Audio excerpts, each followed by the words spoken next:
Okay, today we are going to have a very informal discussion or chat, so to speak. Jim, Mike and I are prepared to give you some information of the most recent information that we have and some of the protocols that we put together in order to keep everybody safe when they come back into campus. So we're going to be covering that information, and Mike is going to be our first speaker on that subject. So Mike, could you take it away for us? Thank you, Ellie, very much. And what we'll be covering this morning is the latest that we have based upon conversations with our own OLLI leadership team, our officers, the instruction continuity and team, as well as the conversations we've had in the past month with university administrators, campus police, a whole range of people on campus as we translate in for OLLI the rules that are on campus for other members of the campus community. Let's start with vaccination. To attend an OLLI class or activity on campus during this semester, you need to be vaccinated. And you need to provide that information through the vaccination portal that you either will have before you if you are a very new registrant for OLLI in the past day, or if you registered for OLLI for this semester or for this year prior to Monday, you'll need to go through the vaccination portal, and you'll receive a letter giving you that link in which you indicate that if you intend to come on campus, what vaccine did you get, when did you get it, where did you get it? And this is very confidential information. We are not given that information. It's held by in a secure and confidential database. If you do not come plan to come onto the campus for any classes or activities, you do not need to be vaccinated, and there's an opportunity to indicate that, to make a personal attestation, that is, that you say that you will stay off of campus. And that is, of course, subject to our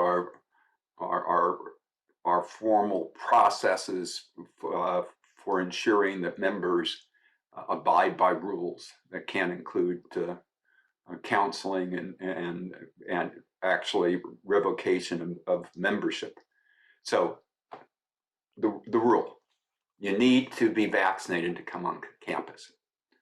There are no exceptions for non-matriculated staff, non-matriculated students like OLLI members.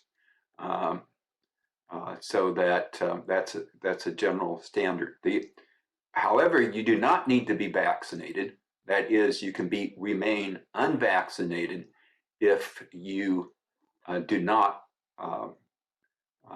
come on campus. And the vast majority of our classes will be available to you, because even the classes that we are doing on campus, many of them will be also offered in an online concurrent mode. So, okay, vaccination required. You need to come into full vaccination compliance by September 30th. So that's a key point. Okay, let's move on to face coverings. The CSU system is requiring all persons attending an indoor class to wear a mask. And it must be a standard mask that you wear for COVID-19 prevention. It can't be a bandana. It has to be a standard face covering mask. Masks are required indoors and are recommended if in crowded areas outdoors, but it is required indoors. You must be masked when you're indoors. That also pertains to instructors. So when I teach a class, I will have a mask on, and I'll try to enunciate as clearly as possible during that. Now, this mandatory face covering requirements indoor is only through September 30th, though the president of the university indicates it may be extended. So at least until the end of September, the face coverings are required indoors by our OLLI members, whether they be listening to a presentation or making the presentation. How many people were in? Number 3. Obviously, you don't need to wear a mask if you're at home and attending an OLLI online class. Number 3, food and beverages. No food and beverages in our classrooms. This is something that we have enforced before in some rooms, but because of the exemption of face covering for people eating or drinking in designated spaces, we felt it's best to have a uniform standard for OLLI. And that uniform standard is no drinking or eating during classes. You can outdoors, and you can, and we'll provide you with more detailed information on where you can, such as in Shapiro A, B during designated times. It's very important. We will also, number 4, we were asked, how is this going to be enforced? Are instructors going to call the campus police, and is the police going to come over in their SWAT uniforms to remove someone if they don't wear a mask? Of course not. Of course not. But if an instructor or coordinator knows the person who is not abiding by the rules, they are to inform Patsy Burns, our administrative manager, who will then follow up with that person. And we're allowing any instructor to recess or cancel a class if they believe there are persons in the class that are presenting a safety hazard to themselves, to the instructor, or to other class members. Can either recess the class, take a short break, or it can cancel the class for the day. So this is not a face covering wink wink. This is a face covering required.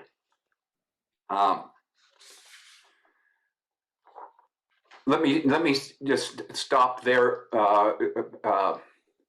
Ellie, maybe you have want to make some points on the materials I already covered. Okay. I just want to again reinforce the importance of you wearing masks. What we've done is we've decided to not have anyone eating or drinking in the classroom because in order to do so, obviously you got to lift your mask up or pull your mask down. And we figured the best way to deal with that is just basically say no eating or drinking, period, in the classrooms. Michael, were you going to cover any additional things, or do you want me to go on? Let me just cover the the OLLI office hours that, as you are all aware, who have been in OLLI for a while, the office, particularly early in the semester and just before classes, can become like Grand Central Station without the trains.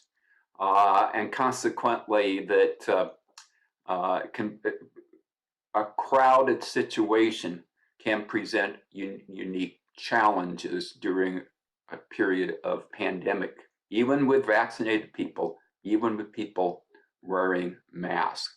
Therefore, we are instituting limitations on the number of people inside the office. We will encourage people. We will have an area outside where people can wait to go into the office.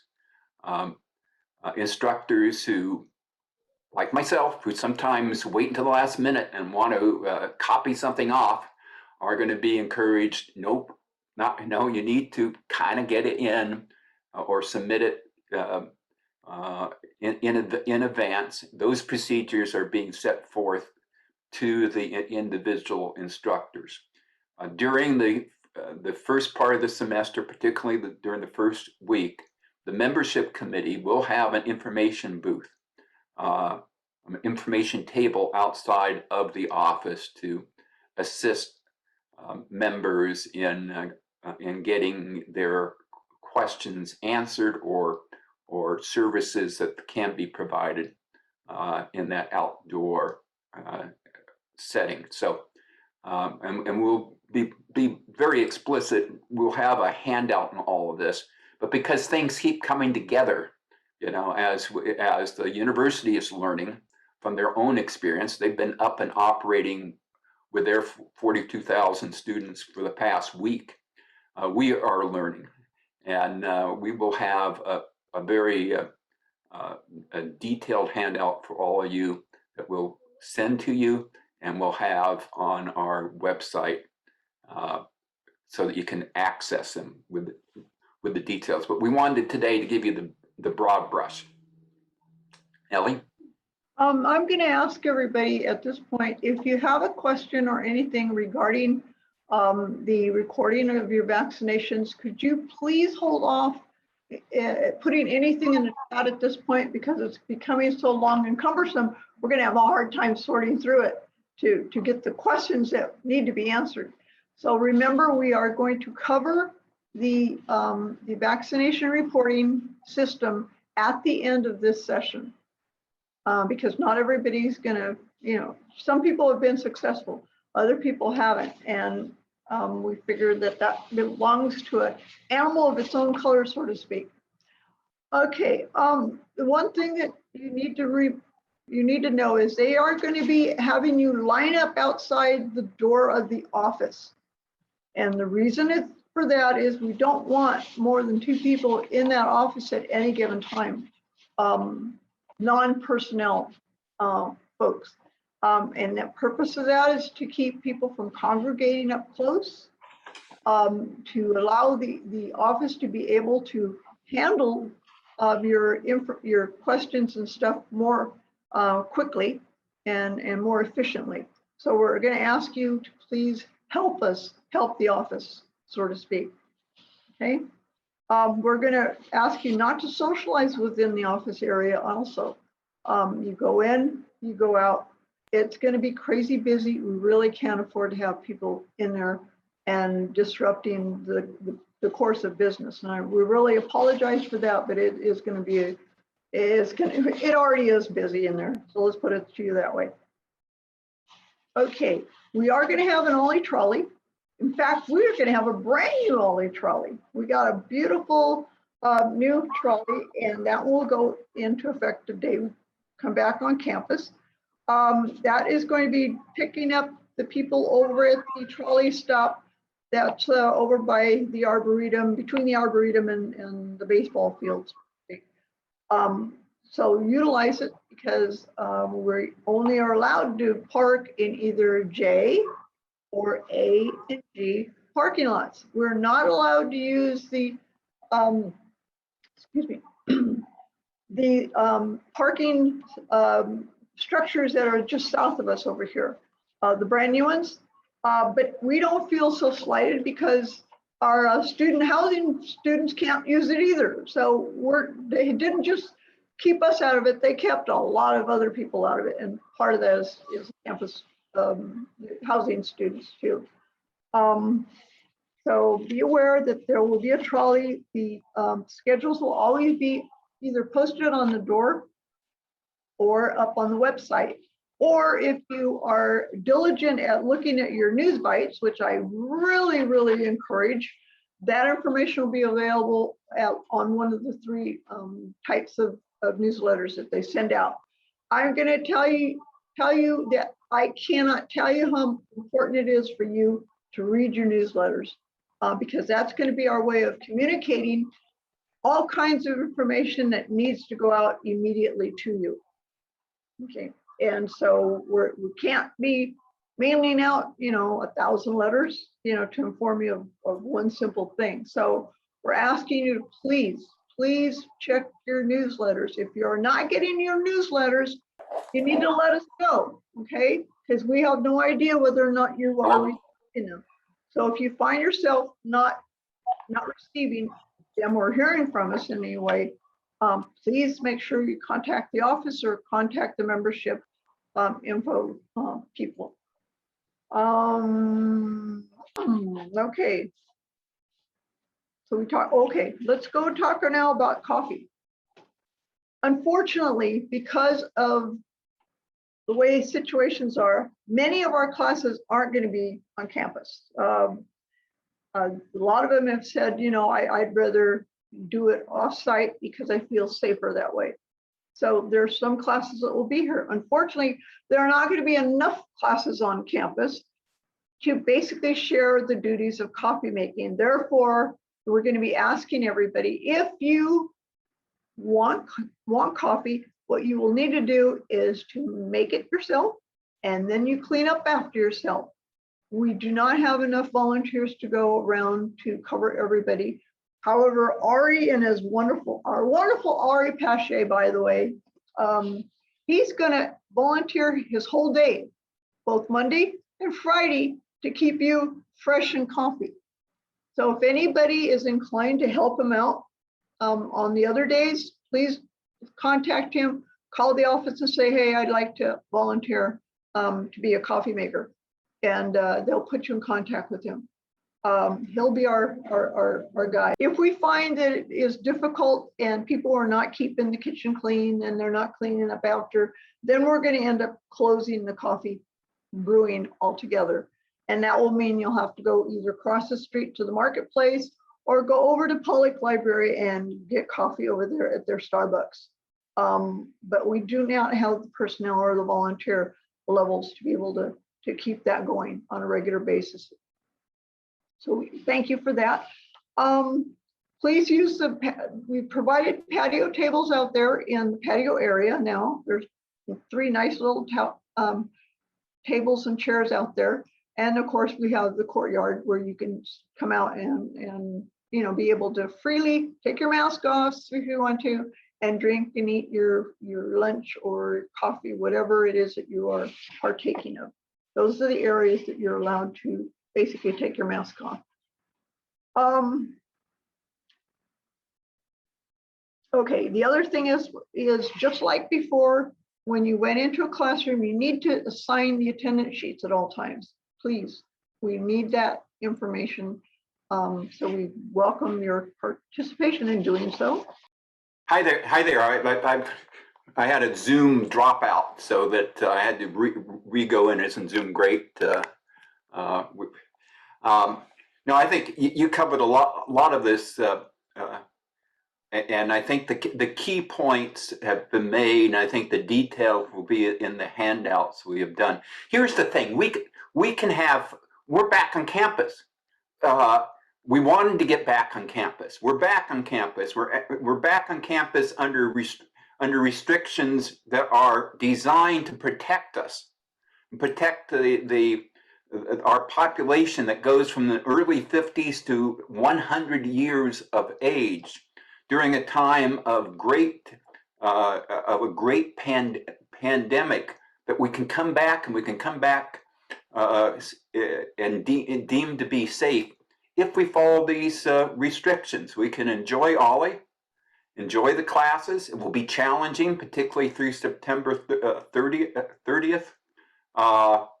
And we'll all work together as a community and making this work. We'll work on making the restrictions we're operating under work, but they're designed to protect the community of OLLI, the community of the university. So please bear with us. We're going to try as best we can to make all of this work. And as you can see, I am in one of the actually, I'm in the meeting room over here. I don't have a mask on. Why don't I have a mask on? It's because we are allowed to be unmasked if we are in a room by ourselves. Okay, so so just understand that you're seeing me right now, but it's because I'm by myself.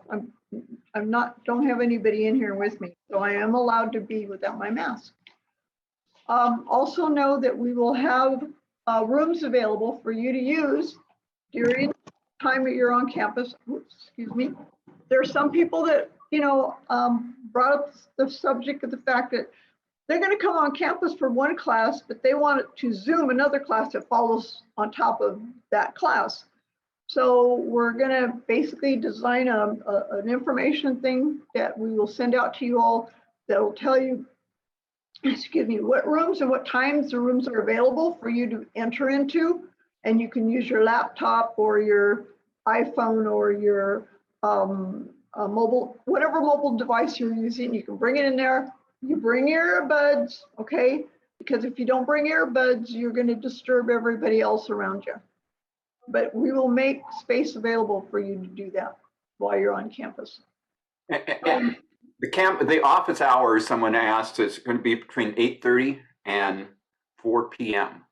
Office will be open between 8:30 and 4 p.m. Okay, I'm now going to turn our attention over to Dr. Cesario. I want to welcome Dr. Cesario. Thank you so much for making yourself available to us. He's going to provide you a half hour of entertainment on COVID-19. Hi, Dr. Cesario, welcome. So what I thought, in conjunction with advice from Ellie, I would cover a little bit about masking for a few minutes here, and then I would try to answer questions about anything else you wanted to know about with COVID. And I would say two things that are important to us. And I would begin by telling you that, I realize we are approaching 2 years into this pandemic. If you consider that the pandemic really began in November of 2019, you realize that it's been 2 years since we've had to go through the various stages of shutdown, masking, and other preventive measures, and now the vaccine. And I would tell you that all of us, I'm sure like all of you, are tired. We're tired of dealing with this. We're tired of spending all of our time on this and not on other things. And so all of us have reached the point where frustration is important part of what we have to deal with every day. And it's also polarized our society to a significant degree. What's made it really difficult is that there still is a lot that we don't know about this. And the fact that we don't have the perfect means of controlling it, nor do we have a way of predicting exactly where this is going in the future. And so that has contributed to some of the uneasiness about this whole thing. I would say one of the things that's been particularly frustrating is that while we don't have a magic bullet, we do have a variety of things that we think are useful in diminishing the number of cases and diminishing the impact this has on us, our lives, and our society. And the frustrating part is that we have not been able to get uniformity of opinion There's still a lot of dissension, a lot of people who are refusing to cooperate, even with the simplest things. And it is that disparity in how we're approaching it that has made it even more difficult to control this. So let me talk about one thing in particular, and then we'll open this up to question.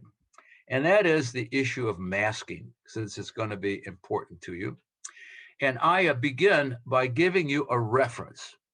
Normally, I would leave the references until later, perhaps even the end. But there's one good reference from January of this year in a very reputable journal, Proceeding of the National Academy of Sciences, the USA, which I think is a very good overview of all the information relatively up to date on the issue of masking. And I know that's now become very important to you. And so it's a good place to start out. And I like to use one of their very early statements to introduce what I have to say about the evidence we have for masking.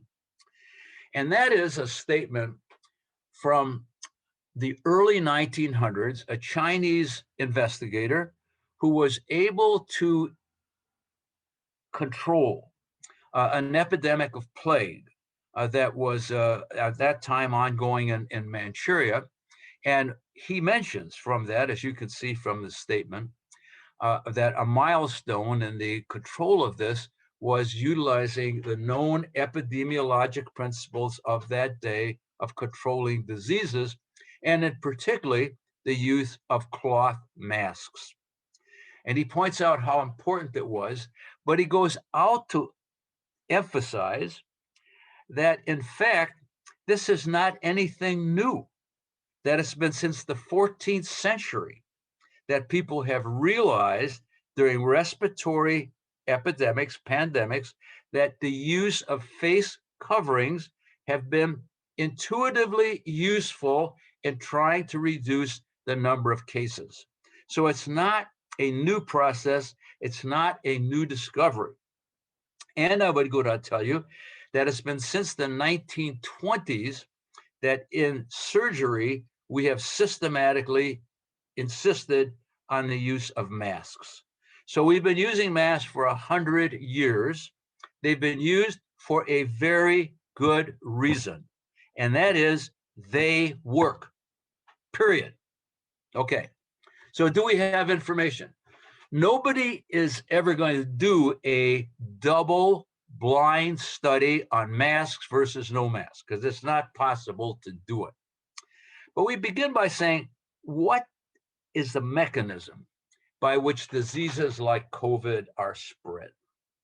We point out that almost anything you do with your mouth and nose, breathing, talking, singing, sneezing, etc., generates a number of particles into the air with a moisture.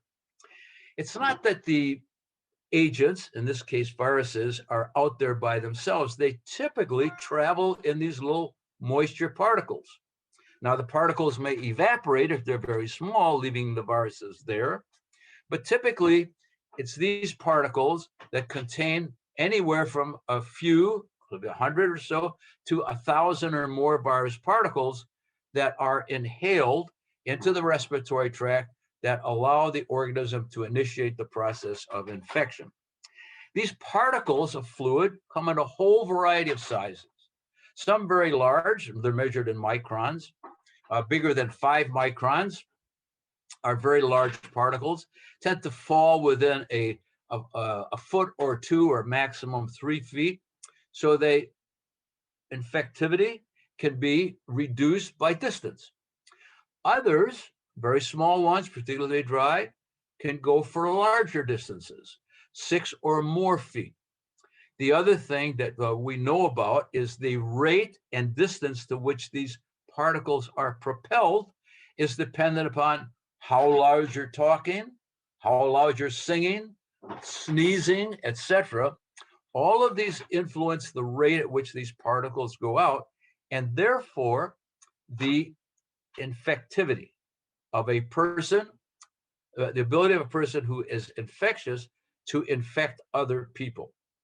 The goal, as I've mentioned before, is to reduce the dose of virus particles to a level that your body handles them and that you are no longer able to be infected. If you get the right dose of virus particles, and we don't exactly know what that is, but it's probably a few hundred, get the right dose, you're likely to be infected if you don't have your own immune mechanisms prepared to deal with this. So it's a matter of, I've said before, dose.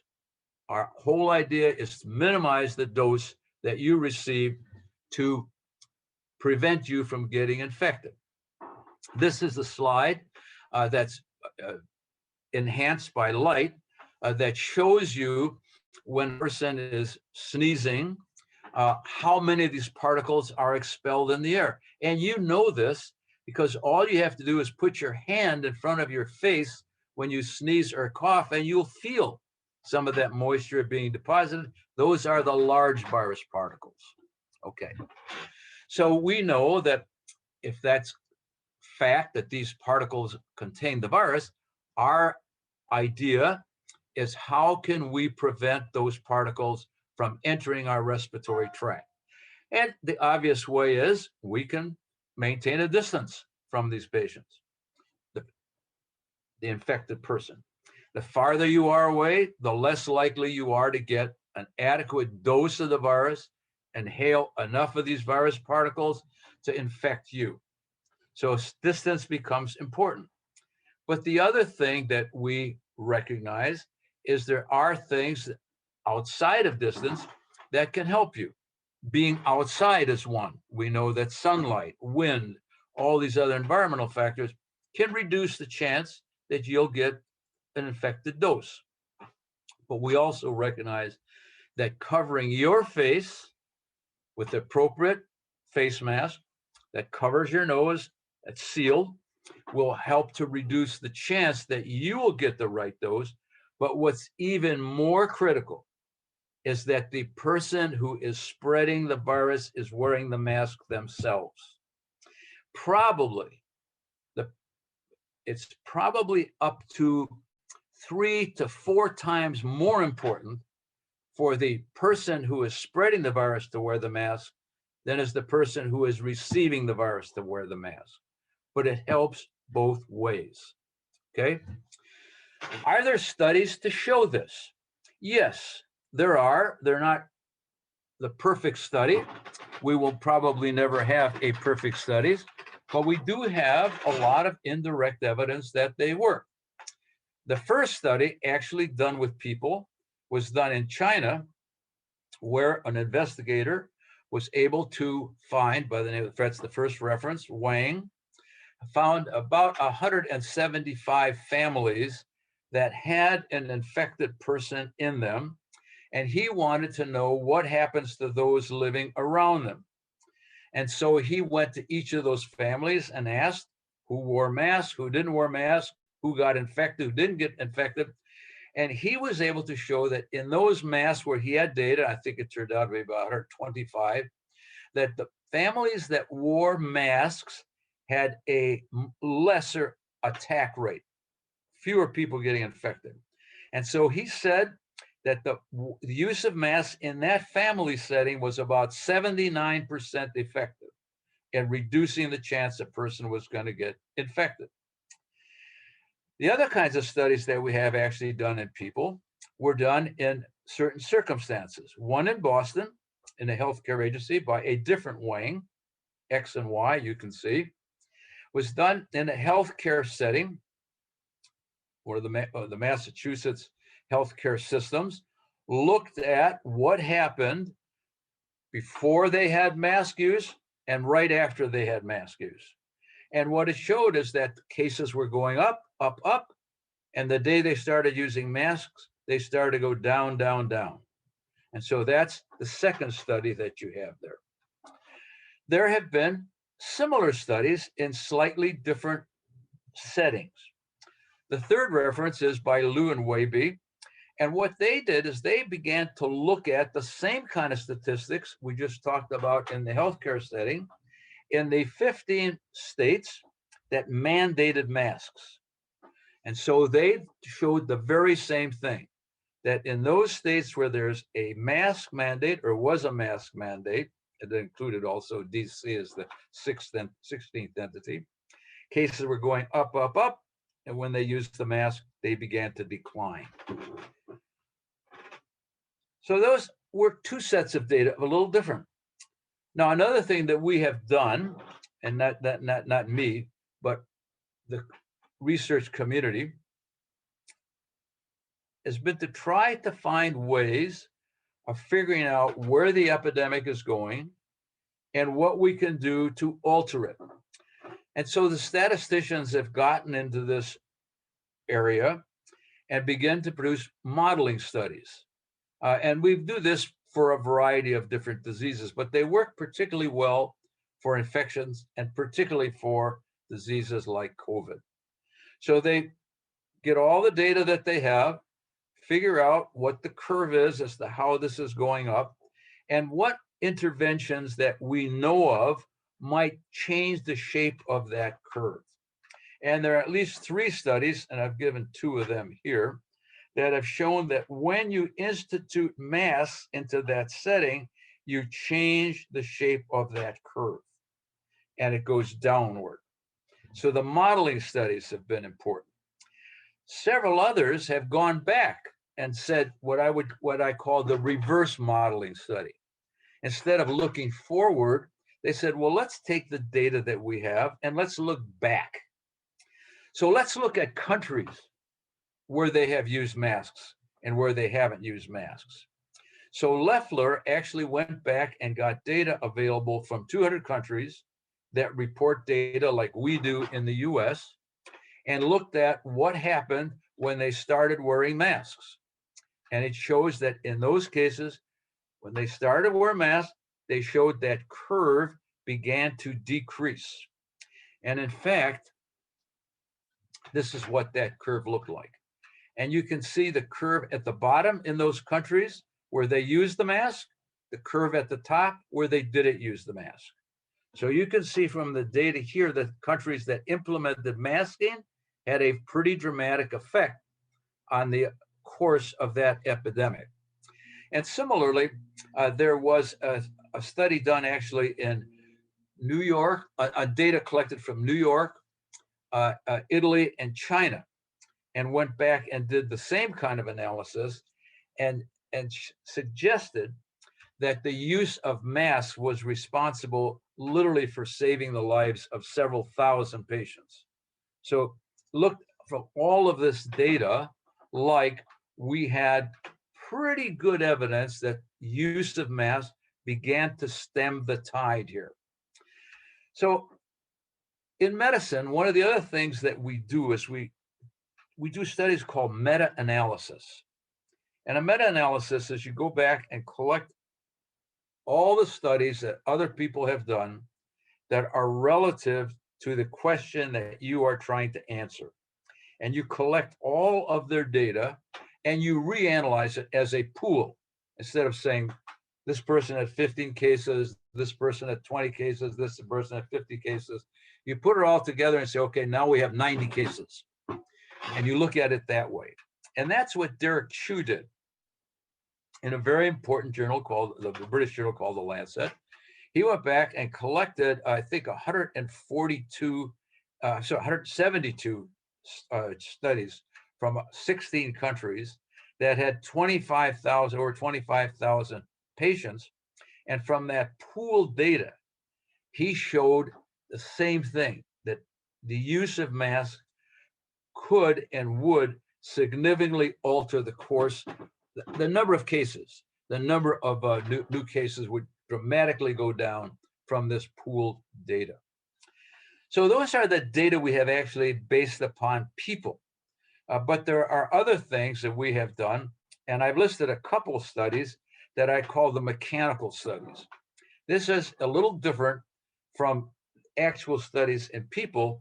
This is where you use machines to generate virus particles, and you measure the virus particles one way or another as to whether you cover the machine with a mask or he didn't. One of the ways that they did this was by Nancy Leung up at the top here. And she actually took patients who had a variety of virus infections. She had 10 patients. Several of them had coronavirus infections. They weren't COVID, but they were other coronaviruses. She took patients with rhinoviruses. She took patients with influenza, had them wear a mask and measured, wore or not wore a mask, and measured the amount of viral RNA that was collected, whether they were using the mask or whether they were not using the mask. And she showed from, I think there were 4 coronavirus patients, that when they put the mask on, the amount of viral RNA they collected was significantly reduced. Wasn't true for the common cold virus, rhinoviruses, but it was true for influenza, and it was true particularly for coronaviruses. So that very supportive data. Now, the last reference that I gave you is one that it's worth you looking at. I can't show it to you because it's a movie, but if you look it up, you'll actually be able to click on the illustration they have. And the reason I can't show it to you is because you really have to be in a dark room to see it.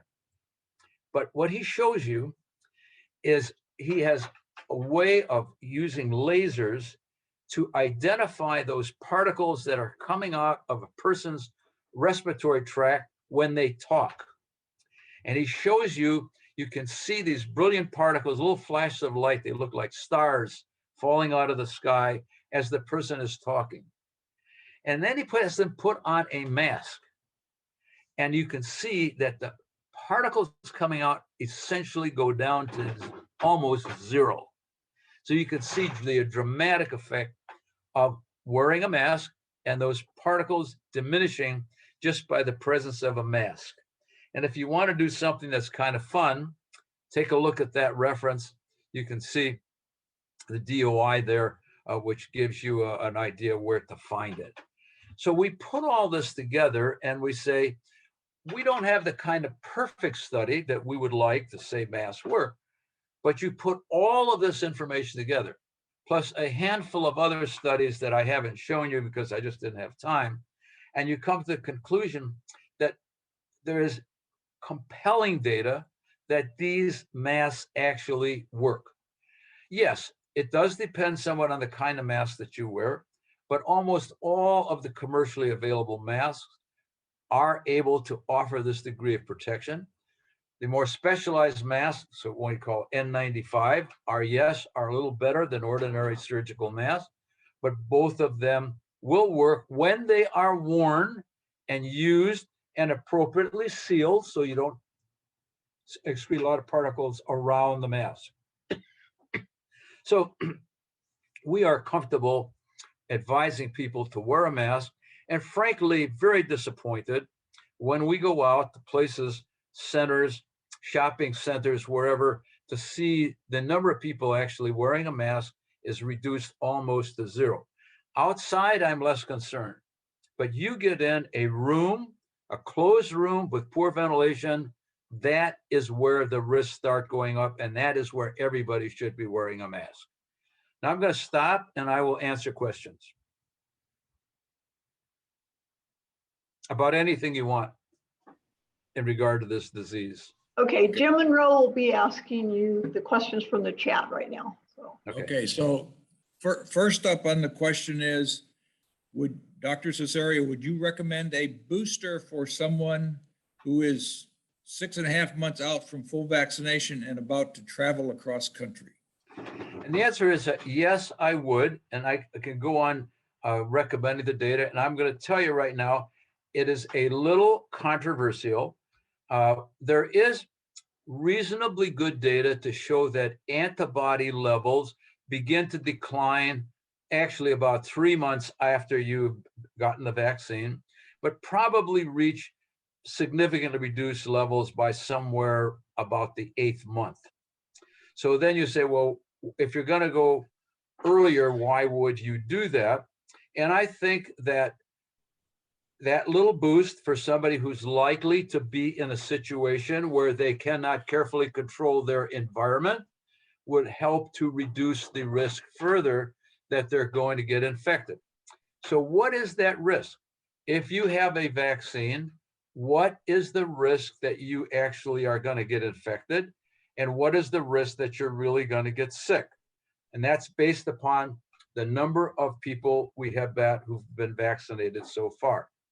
Of all the people vaccinated, the risk that you will get infected is about 1 in 500.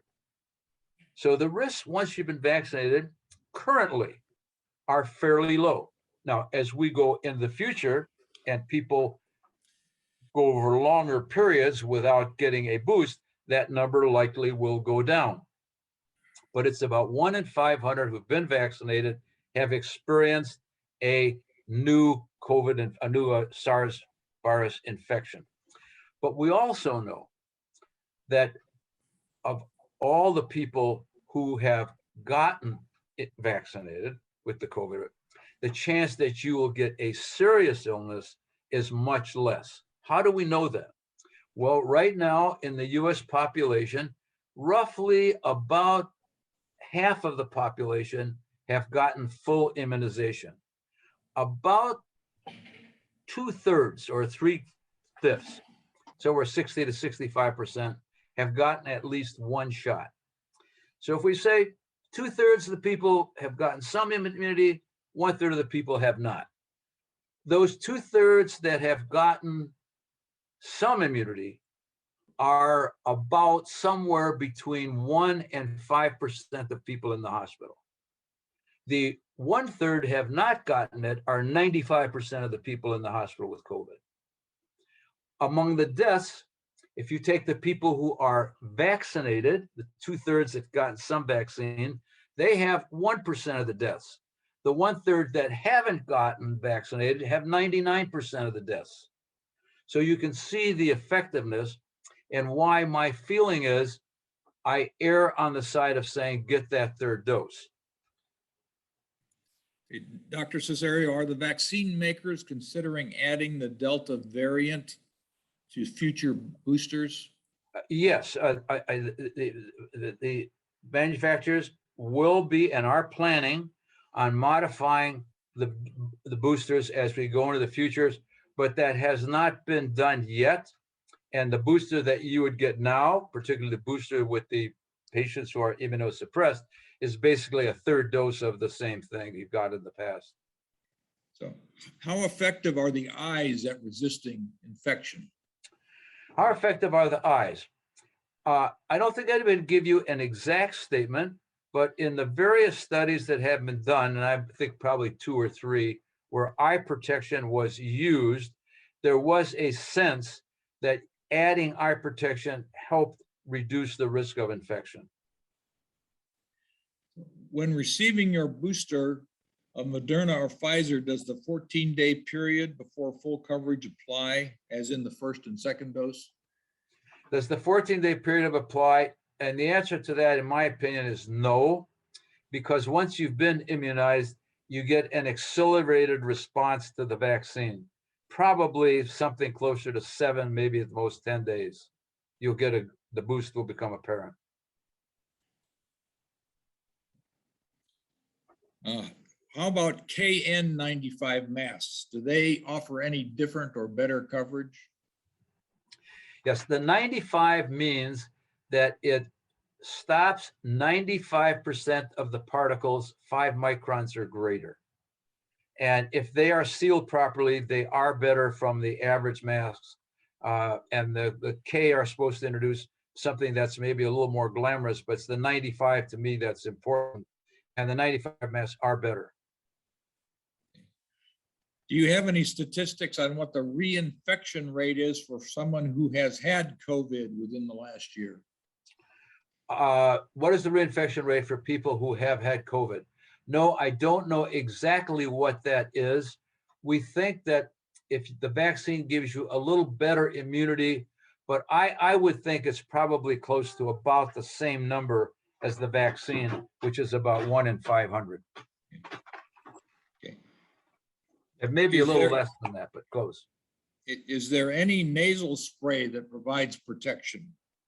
Is there any nasal spray that provides a protection? None that I am aware of that have been used, that have been tested and look like they do. So the answer is no.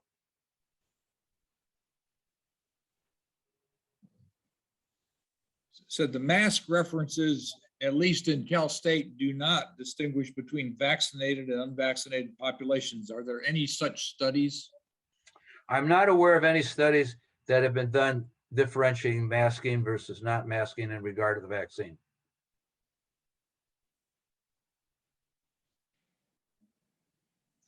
Are there any updates on the J&J as far as the booster? There are no updates on the J&J as far as the booster that I am aware of.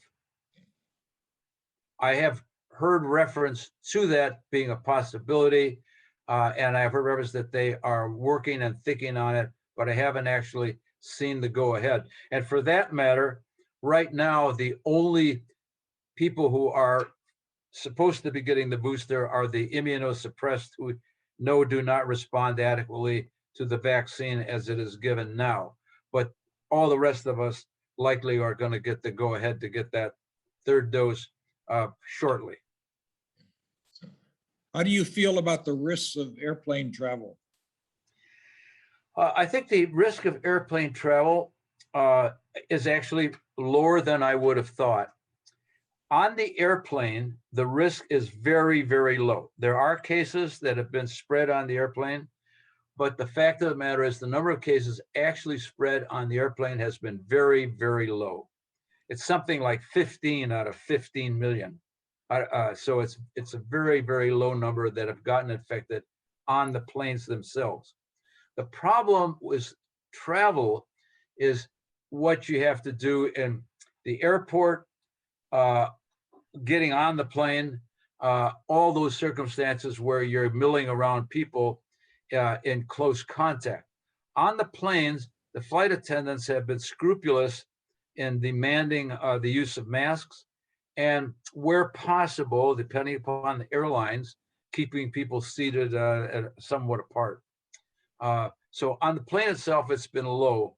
I think if you do travel by air, what I want you to do is, particularly in the airport and on the plane, wear your masks, do the best you can to maintain your distance between people, and wash your hands as appropriately. Yeah. How do you feel about cruise travel? I think the same is true of cruise travel. We don't have yet good data. We do have data on the airplanes, but we don't have a lot of data on cruises yet.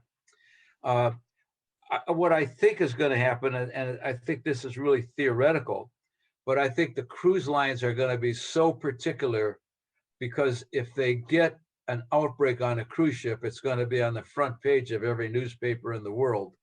So I suspect they will bend over backward to A, test everybody before you get on the plane, ensure everybody wears at the cruise ship. They will test everybody periodically during the travel, and they will insist upon wearing masks at all times other than dining. They probably will change the dining rules to make people are separated. So while I don't know exactly what they will do, I presume they will be very cautious, and it's worth inquiring beforehand what precautions they do intend to take before you make your decision whether you're going to take that cruise. Are antibody tests available as far as, can you get a quantitative antibody test for COVID? Our antibody tests available. Almost all the antibody tests available commercially now are qualitative. They tell you, yes, you have antibodies, but no, you don't have antibodies. There are a few that are available that give you better quantitation, but not widely in use yet.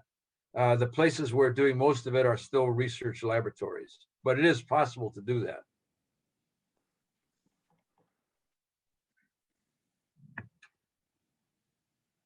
So how many years do you estimate that we will be dealing with the different strains of COVID?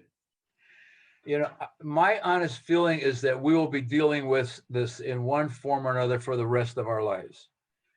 I am hopeful that what will happen as time has gone on is that in the number of people who have gotten vaccinated, and you add to it the number of people who actually had COVID, and right now people are estimating as many as 20% of the US people have actually been infected already, that sooner or later, you will have enough people out there that the epidemic curve will begin to slow down, but it won't go away. You will be getting new variants literally forever. I don't think that will change, but I do think that getting a more virulent virus is still a relatively unusual event, but it's still possible. But I think that it will be years and years before this is reduced to a disease like the common cold virus. When people are doing a booster, can they switch from brands for example, Pfizer to Moderna for a booster? What I would say is nobody really knows the answer to that question yet. I think the studies actually are just being done, but I think it's possible to do that. But that's my own personal impression, and that's based upon my thinking and not based upon any data. I think are going to try to keep you consistent with using the same vaccine, but if you couldn't get any other way, yes, I would take the other.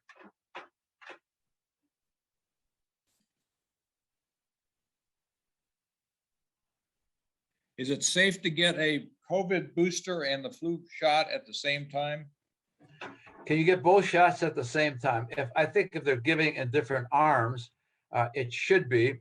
The flu shot is a killed virus. The COVID shot, as you know, is either RNA or an attenuated live virus, but it can't reproduce itself. So it's basically a non-functioning virus.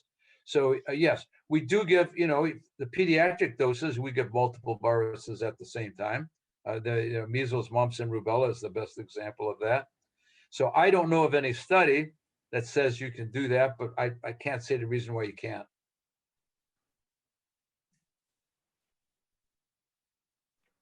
Okay, are there any therapeutics that people should be aware of for responding to COVID? It's been interesting as far as antivirals go, like we talk about antibiotics that kill the bacteria. There hasn't been a lot of exciting news. We have remdesivir, which seems to shorten the course of individuals who are going to survive. It is not clear that it's ever really affected mortality. Most of the studies that have been done have showed the use of remdesivir, which is the one approved antiviral and approved on an emergency use basis. Those studies have not shown that it affects mortality, although I just saw one now, a small study that suggested it might. But up to date, well, the trend has been there. Nobody's been able to prove that the use of an antiviral affects mortality. There are other antivirals out there being tested, but they haven't yet have produced an enormous amount of excitement. The other one that's the closest to being used is called molnupiravir. It's actually produced, was developed in the laboratories in Atlanta at Emory. But it's being tested now, and whether it will be approved or not is still open to question. The others, like favipiravir, have been around for a while, and I thought would be exciting to use, but have not really shown any particular great potential to do anything better. Remdesivir, is an IV drug, so that it can't be given over the counter anyway. So the antivirals have been a relatively disappointing story. Where there has been, I think, a significant impact is we know that when you get this and you get really sick with it, your own inflammatory system, in a sense, components of your immune system overreact and produce a lot of inflammation. And it's an overwhelming inflammatory response. It's the inflammatory response that seems to be driving a spiraling downhill course. And if you get there at the right time and you abort that inflammation with drugs like dexamethasone, which is a very powerful cortisone, and some of the other agents that interfere with some of the immune signaling molecules, baricitinib and tocilizumab, are agents which act by altering some of the signaling mechanisms in the immune system. And those do seem, if they're given at the right time, to alter the mortality by something like 25 to 35%. So those are the one place where we had some effect. Other than that, we've been pretty much stymied. The monoclonal antibodies that you hear, particularly the Regeneron one, which is a combination of two, seem to be useful, particularly if they're given early, either before you get sick or right after you get sick. Given late, it's a little more confusing as to whether they actually work. Okay, we're going to have to limit the number of questions we have here because Dr. Cesario has a very busy schedule. And when we finish with his questions, we will return back to some of the other questions that we haven't addressed yet. So, Jim, you want to pick out a couple that are? I believe we're about done. There's a question here about vaccine shedding. Is that a real effect? And I'm not even sure I know what that is. So I think there are two ways to look at that. And I don't know that I have a good way to do that. One is if you give the vaccine, you don't shed the virus particles yourself because you don't get live virus particles after the vaccine. It's not like giving the measles virus or rubella virus where you're giving the live virus and potentially that live virus could affect others. With the currently available virus vaccines for COVID, they don't produce live viruses, so that doesn't happen. The other question, which a person may be asking, is if you do get the vaccine and you do get one of these infections on top of that, will you shed less virus than a person who was not previously immune? And that is a little bit of a question. The studies there are somewhat controversial, but I think the real answer to that is yes, you likely will shed less virus, meaning you will likely be less infectious, but I recognize that not all the studies have come to that conclusion. There's one question out there that hasn't been touched on, and that is, would you recommend masking of wind instrument players and covering instrument bells even outside if distancing is limited? I don't know of any studies on wind instruments, and I don't even know exactly how you would do it. Wait just a second. But yes, I do think the use of a wind instrument has the potential to disperse the the agent into the air. And I've told you before that in the world of infectious disease, there's a very classic study having to do with TB and a trumpet player who had active TB and was playing his trumpet and managed to infect those people who were adjacent to the area in which he was playing. It's a very old story. I don't even know where exactly it's published, but it's well known. And so, yes, I do think it's potentially possible to do that. And yes, I do think would be advisable, if possible, to mask in some way, if it can be done. That should be considered. But I don't know of any actual data, and I'm speaking mainly in theoretical terms. Okay. Dr. Cesario, I want to thank you for coming back and joining us and giving us the benefit of your wisdom on this particular subject. We thank you so much. And I hope that we can ask you to return again at a later date to kind of give us an update. Again, thank you. Thank you. Bye-bye. I will leave you. Okay, thanks a lot, Doctor. Okay. All right. Back to our discussion about on-campus issues and stuff. There's a number of people that have asked questions within the chat. And so I'm going to ask Jim to farm those out to us, please.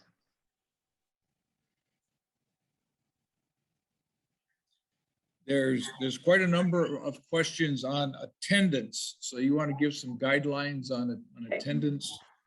When we talk about attendance, when you are, let's say, not online, meaning Zoom or even streaming, we need to find out who's been here on campus. So what we do is, especially for the new ones, because you haven't done this before.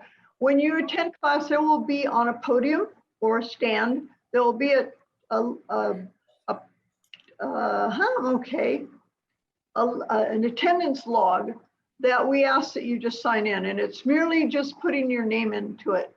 Okay, it has nothing to do with being pre-registered for any class or anything else.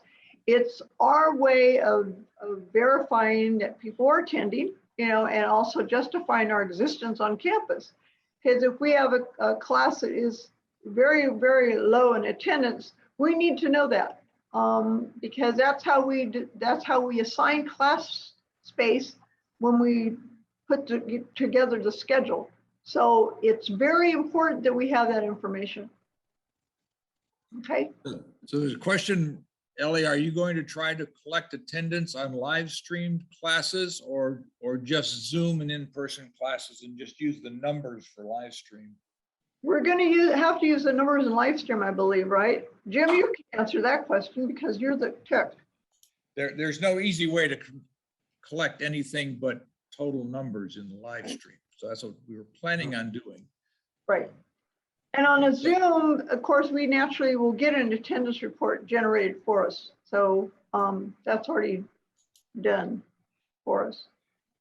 Does that answer the full question? There's a question, please repeat where we can park. I think his video just went away. I'll be back. He'll be back. We can hear you, Mike. Okay, well, let me speak up. Can you still hear me? Yes. We can hear you fine. Okay, we can park in our Lot J, which is, as you know, just adjacent. It's our OLLI parking lot. It's the one towards between us and the student residence hall, not the one on the other side towards the athletic fields. That's not an OLLI parking lot. Lot A and Lot G to the north and served by our OLLI trolley to the stop that we make close to the Arboretum. We have a parking. We have a bench out there, and that trolley stop is kitty corner to a row of handicap placards, restricted spaces in Lot G that is virtually never full. So if you have a placard and you can't find a space in Lot J, please consider that one and just walk across the street to the OLLI trolley. The good news that so far, at least on the parking tracker that the campus provides, that appears that parking demand is down because so many students are doing classes online, right? Of the 42,000 students. Earlier today, again, if the numbers are to be believed, at 9:15 there were 639 spots still available in the state college structure and 1,879 spaces available in Lot A and G combined. That would be great news if those numbers are in fact accurate. Maybe. Okay. So Mike, are there any room capacity restrictions? No additional room capacity. We have the old fire marshal restrictions that we always have operated under, but no new ones because people are going to be masked and people are going to be vaccinated. So none. So if your class could hold 30 people before, it can hold 30 people now. Okay, so Keep in mind when we talk about social distancing, okay, we're talking about people that have not been vaccinated. We're also talking about, you know, the different environments that you're going to be in. There is no distance at this point. There's no distancing at this point required because they're assuming you're going to be wearing your mask and you're going to be vaccinated. Now, when you get out on campus, there are some students and staff and faculty that have received exemptions from the vaccination requirement. So I would encourage people to remain masked in groups of in congested groups, and particularly congested groups that appear by their age to be non-OLLI members. And we do have verification where we've had people who have been vaccinated that have come down with the COVID virus. I can attest to that because I was in contact with somebody that had the virus. And of course, I wore my double mask as always and stuff like that, which kept me protected. So that's how important it really is. That person didn't know they were infected because they did not have any symptoms at the time. The symptoms came a couple of days afterwards. So understand that, you know, that's why we're asking you to mask. So is eating and no masks okay in the patio? Yeah, yes. You're outdoors. It's ventilated out there. You're outdoors. Just keep be cognizant of other people around you. You know, if someone is coughing, I wouldn't go eat my tuna sandwich by them. Okay. So one question was, I know this meeting is being recorded. Does that include the presentation? And the answer is yes. The whole entire meeting is being recorded, including the presentations and the Q&A. Including right now. Yeah. Any further questions? There seemed to be a question that I saw in the chat from a new member regarding whether they thought they didn't have to register for individual classes, but we're talking about attendance taking. And I think Ellie, you described why we do attendance taking. That Correct. Is to have a record that we are using the rooms. Now, there are a few classes with pre-registration required, such as our computer classes, but they are noted in the Blue Book, those that require pre-registration. For the vast majority of our classes, there is no pre-registration required. Thank you for mentioning Blue Book. It just triggered my memory. In your Blue Book, you'll see that we'll have, you know, some classes that'll say Mackey Auditorium, and then it'll say and or Zoom. Okay. The reason why we did that is because we were not sure what type of mechanism or audio systems that we were going to have that were going to basically carry our classes. Okay, so what we're finding though is they have a number of methods that they're using. I'm going to ask Jim to please explain those because he's the guy that's working on those right now. Jim? I was trying to read questions, so you're gonna have to go through that again. I'm sorry. Oh, okay. Could you kind of define what the audio video equipment is going to be used to carry our classes virtually? Okay, so there's going to be a variety of new ways to attend the class. So there, you know, before COVID, it was all in person. After COVID, it was all Zoom. So now as you come back, you will, on some classes, you will have a choice. So if I recall the numbers, about 30% of our classes are in person only, about 30% of our classes, a little over 30% of our classes are Zoom only. And that number keeps changing, by the way, on a daily basis. So you're going to have to watch the newsletter. And many of the other classes, about near 40% of the classes, you will have a choice, and you can attend in person. You can attend on some by Zoom. You can attend on some by in-person, or what we call live stream, where you will click a link on the OLLI website and it will take you to the class on a YouTube page. So the class will be streamed on YouTube. So in my class in particular, I am planning on doing in-person and Zoom. Mike is planning on doing in-person and live stream. We are still building those systems up as we speak. We have tested them out. They appear to work, but it will be a learning experience for all of us as we go through this process. Okay, I'm going to announce it with the exception, I'm okay, I can talk. With the exception of the vaccinating reporting that you have to do, okay? I'm going to ask people that if we don't answer your question, please send me an email so that I can address those for you, and you can address that to ellie.monroe@gmail.com. Okay, because we're going to have to cut us here short right now. Okay.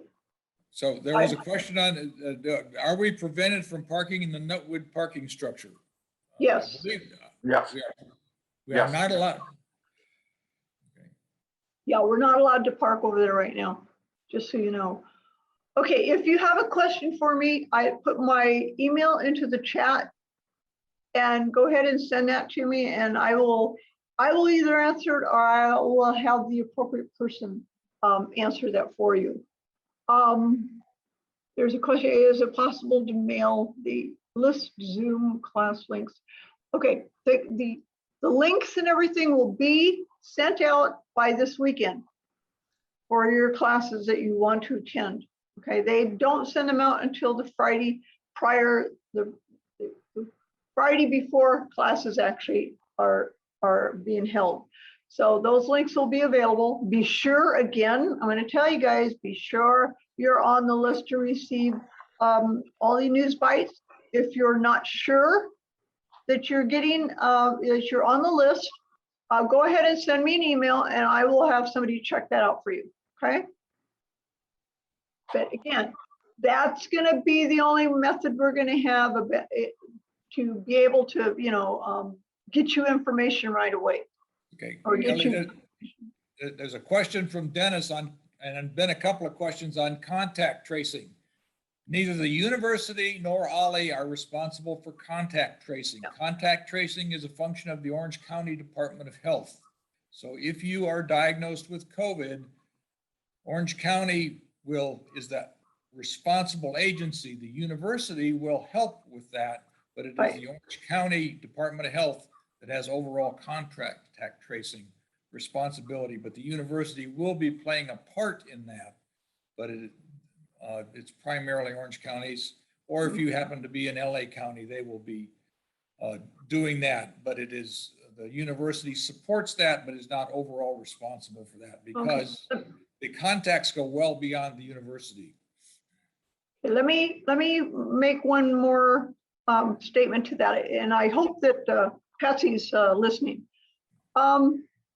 If you come down with COVID, okay, or you know of somebody that has had it or whatever, we would appreciate that you report that to Patsy, because what Patsy will do then is she will take the necessary information and then submit it into the campus people to do what they normally do. They go through and they do the screenings and all that other stuff to figure out, you know, who may have been exposed and who has not been exposed. So it's important that you communicate that kind of information. Send it to Patsy because she's the person that handles all the personal stuff. Don't send it to me. I don't want to know because then, you know, you're going to have to shoot me. right? Because it's all confidential. We want to keep it confidential, in other words. So please, Patsy Burns is your key person to turn in any kind of information with regards to any kind of infectious issues that you may have, okay? You got two hands up. I don't know if you want to try to do that. I noticed that. Okay, Michelle, do you have a quick question before I turn this over back to Jim? And Jim's going to ask you to unmute, and the same thing with Raylene. Okay, Raylene, you're on. I just wanted to add with the parking, don't park in the Arboretum lot or you'll be ticketed. Thank you. And she's absolutely right. That is about as guaranteed a ticket as you can get, because they rigorously, the Arboretum staff keeps an eye on that parking lot, and they'll call parking control over in addition to their normal patrols. And the other thing is if you're using lot J and you see one of the campus students that have decided to park in our parking lot, please take their information. In other words, take the license plate number, the car, the model and everything, and give it to the office. And what they're going to do is they're going to call it in, and that person's going to get ticketed. So, Okay, Michelle, did you ever? Patsy wants to remind you of the story about the tickets. So when we were Oh. setting up, when classes first started, which was a little over a week ago, this parking lot was absolutely packed. Okay. And that afternoon, every car in the parking lot had a ticket. So They're actually starting to enforce it, and since we've made such a big deal about our parking and stuff, and they've limited our parking spaces to, only a certain lots. So we're now asking them to please support us in this. I just want to know, once we all sign up and with our COVID information, how are you going to use that, first of all, to make sure that somebody in a class is in fact vaccinated? And how are you going to also find out if people are lying about what they put in? How is that information going to be used? Mike, you want to answer that? Yes, for non-matriculated students, that includes extension and others not seeking a degree. We are the university is relying upon people being truthful, and in their statements through the vaccine portal, that they will, if they're coming onto campus, that they're vaccinated. If they're staying off of campus and attending online classes, they do not need to be. There will not be a separate list of people who are vaccinated to check against. That's just the way the university system is working, as it came down from the university chancellor system. This is unlike the university student system and staff system that does have a back-end verification process. But our system doesn't. But we also know that our population is probably more than 90% vaccinated. Just if they lived in Orange County, that seems to be the vaccination rate among seniors. But we will not have an independent verification of if someone in a classroom is vaccinated. So bring your mask and wear your mask. Right. Okay.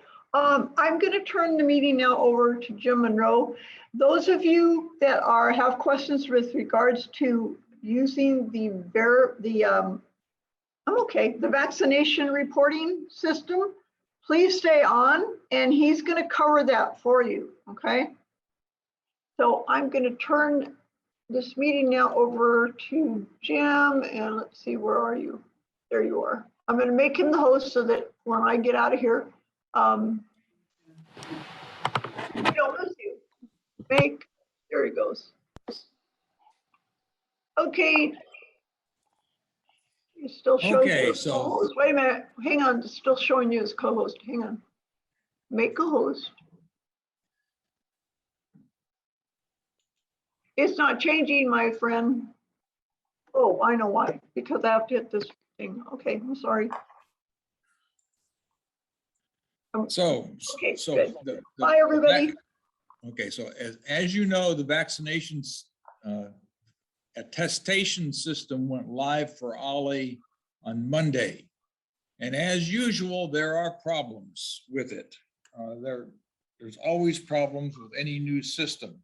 One of those problems is that some OLLI members are being identified as faculty, staff people. If you have that problem, you need to let Michelle Sanford know. Send Michelle an email and she will contact the IT group who will correct your records. There means there's an error in your record in the campus system that needs to be corrected. It can be corrected fairly quickly and then you will be able to get in.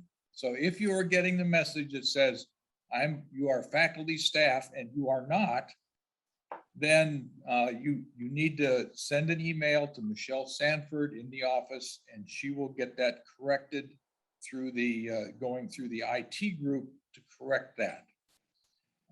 The other things that are happening is some of you are current staff members, real staff members, and you need to do your vaccine through the staff system. Some of you are emeriti and you need to do your vaccine system through the emeriti group. Okay. There are undoubtedly other errors in the vaccine system. One of them I saw earlier was the date has to be in a particular format with the year first, and that's not specified anywhere. So we are more than willing to help people get through this process. We are doing the registration help folks who are here pretty much 10 to 3 in room 20 are able to help you through that. Or if you are having trouble, if you look at the blue book under the technology help, if you call the phone number that's in that blue book entry, you can leave a message and we can get back with you, or you can send Michelle Sanford a message in the office and she will have one of us get back with you. But we are more than willing to help you get through this. It's of course not going to be easy, but we will manage to do that. Phil Barnard, you have your hand up. Philip, let me find you here so I can ask you to unmute here. There you go. I don't know what a vaccination system. I assume it doesn't apply to me. The It doesn't. the This vaccination attestation applies to every OLLI member. So, okay. What So am you will have to go on to the link for the vaccine attestation and either tell them your vaccine dates and location, or tell them that you don't plan to come to campus. That is the choice. So it will apply to everybody. So how do I get onto that site, Jim? Go to the link on the OLLI webpage. Okay.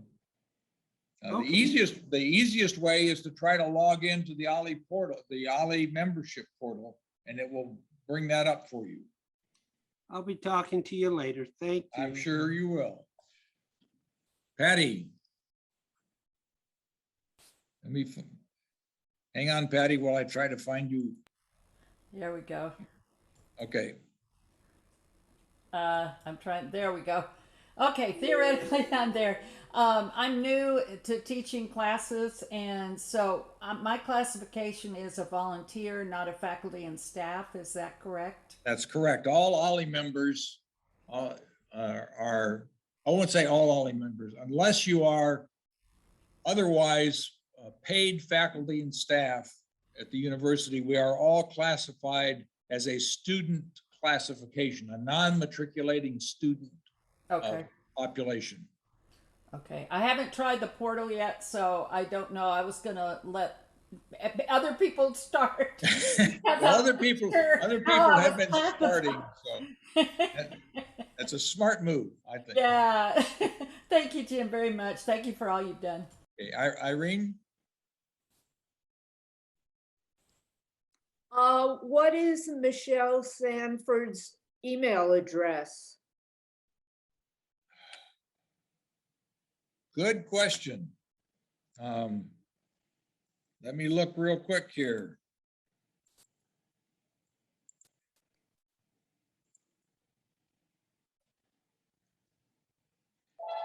It's msanford@fullerton.edu. So if someone has registered for OLLI, but they haven't received their parking pass yet, what do they do on the first day of class without a parking pass?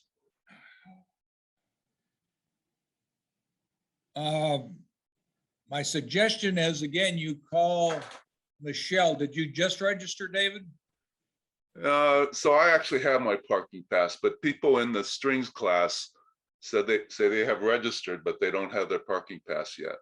Okay, so the first batch of parking passes was sent out last week. I got mine on Friday.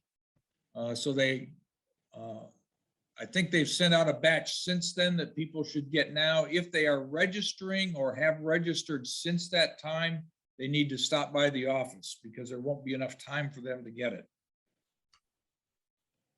Okay, but they So- should still park in lot A and G as normal and Well, they should come to the office. It would be better if they have not received their parking pass by the end of this week, by say Wednesday, tomorrow or Thursday, to stop by the office. And oh, before class, you're saying before class? yeah, there's no parking problems here at all this week. Okay, So I would suggest if they can, they stop by the campus and check with Michelle and see when their pass got mailed and if possible, pick one up. Because your class is late in the evening and there won't be anybody in the office at that point. okay, thanks.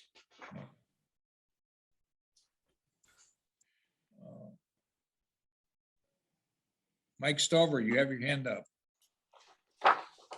Thank you. Thank you, Jim. I just wanted to reiterate to people, it's important to go through that vaccination portal. You are getting a letter from OLLI if you have not signed up for the vaccination portal, but it will have all the information what to do, which is click on a link. Yeah. So it's maybe, yeah, so it's as easy as clicking on a link, and if it works very quickly and smoothly. And if it doesn't work, we are ready and able to help you get through that process, both over the phone and through the computer help lab. Britt.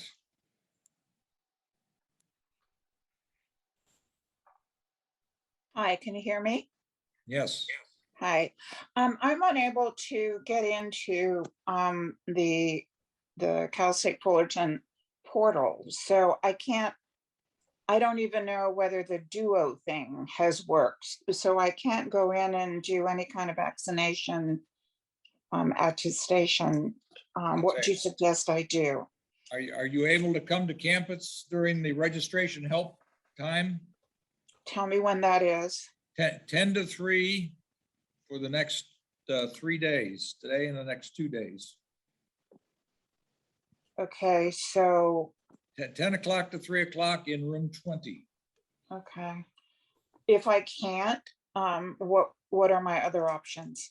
Call and look at the tech help entry in the blue book and call the number there and leave a message so that someone can call you back personally and help you work through it. Okay, Jim, thank you so much. Yeah. Mark Shapiro.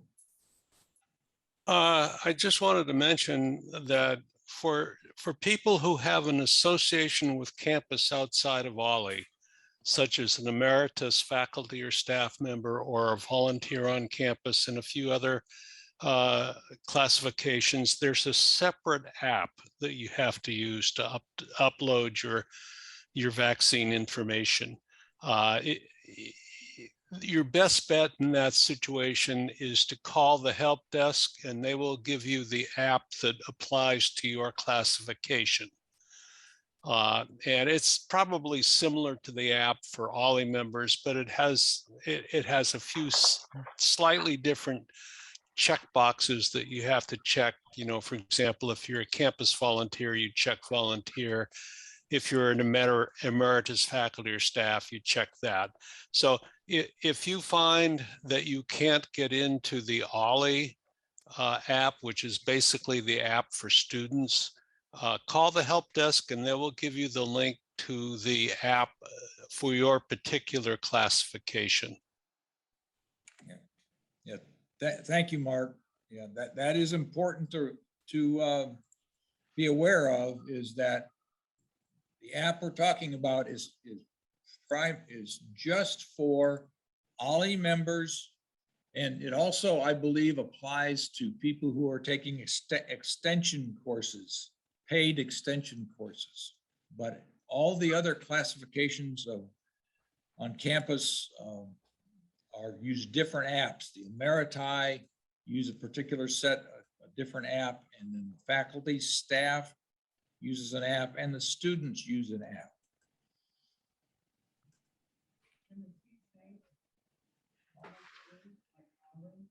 No. John Price.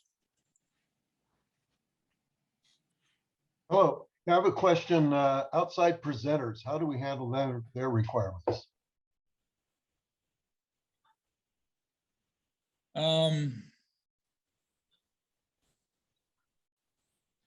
We are asking all people who visit the campus to be vaccinated.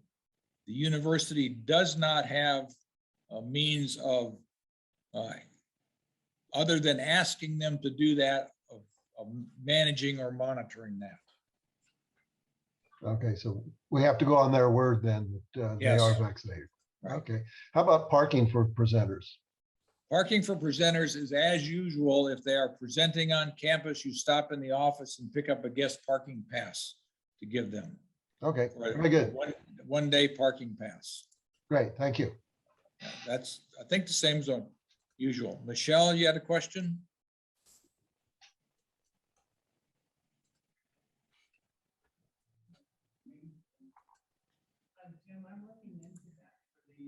Okay, Michelle Sanford.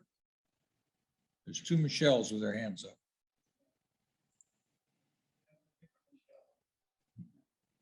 Hi, Jim. I was actually just responding to the parking pass question. Okay. So all the parking passes have been mailed for all registrations through August 29th. And again, if it doesn't arrive by Friday, just like Jim said, please give us a call. And our phone number is 657-278-2446. I can put that in the chat, but I think everyone might have it. We should have it memorized by now. I know, but I'll put it in the chat just in case. Okay, thank you, Michelle. You're welcome.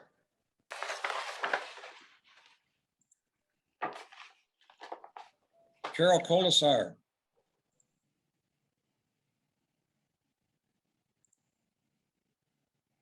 Jim, you hear me? Yes. Okay, I heard that we can park in lots J, A, and G. Are there any parking structures that our OLLI parking pass will cover? Not currently. Thank you. That's part of what we're trying to work on, but that was a bit of a surprise, which is why it's incorrect in the Blue Book right now. Okay, thanks for the clarification. Yeah, Mark Komodo.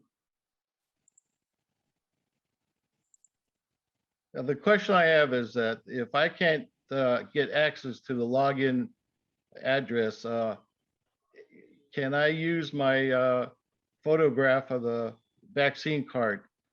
No.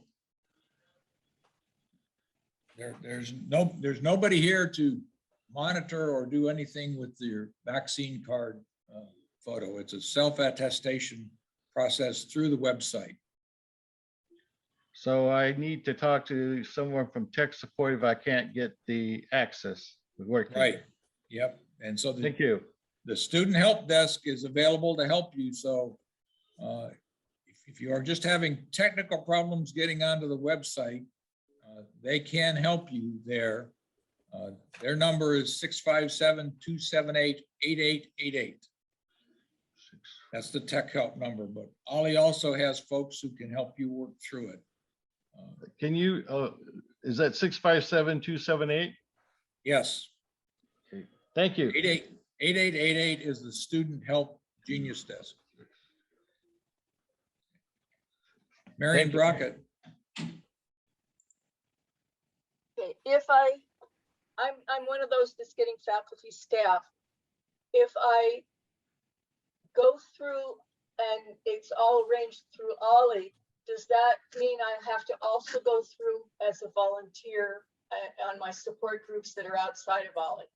No, you only go through one place. And so the system will only recognize you in one place, Marion. And if you are supporting multiple different parts of the university, one of the challenges will be to figure out which place you belong in. And that's a good time to call the student help desk because they can see your records and figure out which app you should be using. Okay, thank you. Phil Barnard. Instead of bugging you, should I just come in sometime between 10 and 3 to do this attestation? Sure, you can do that. Okay. Or you can bug me. That's fine. You look too busy anyhow. Thank you. So Michelle, did you get back online?